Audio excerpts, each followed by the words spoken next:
నేను ఇప్పుడు కృష్ణుని పాదాలు వేస్తాను. ఇది వచ్చిందని దోసపిండి, దోసకు వేసే పిండి గ్రైండ్ చేసి పెట్టుకుంటాం కదా, ఉద్దిపప్పు అన్నీ వేసి. అదైతే కనుక కొంచెం బాగా బంకగా కూడా ఉంటుంది, అడుగులు వేస్తే కూడా బాగా పోకుండా ఉంటాయి.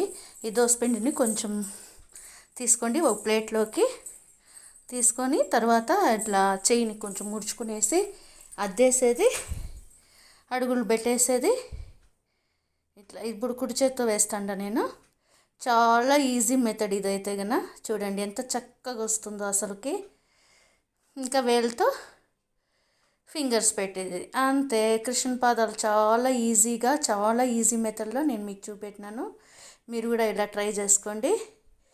చూసినారు కదా, ఈ దోసపిండి మామూలు దోసపిండి కలిపితే కనుక ఉండదు, కొంచెం ఉద్దిపప్పు పడుతుంది కదా దోశలకు వేసేది. ఆ పిండి అయితే కూడా బాగుంటుంది, కొంచెం ఉద్దిపప్పు వల్ల కొంచెం గట్టిగా ఉంటుంది, ఒకరోజు అంతా అట్లే ఉంటుంది. నేను ఇప్పుడే కృష్ణ పాదాలు వేసినాను. ఇంకా ఎడమ కాలుది పాదం వచ్చిందని నెక్స్ట్ వీడియోలో పెడతాను. మీరు కూడా ఇలా ట్రై చేయండి ఫ్రెండ్స్. జై కృష్ణాష్టమి, కృష్ణాష్టమి శుభాకాంక్షలు. బుల్లి బుల్లి అడుగులు చూడండి ఎంత ముచ్చటగా ఉన్నాయో కదా.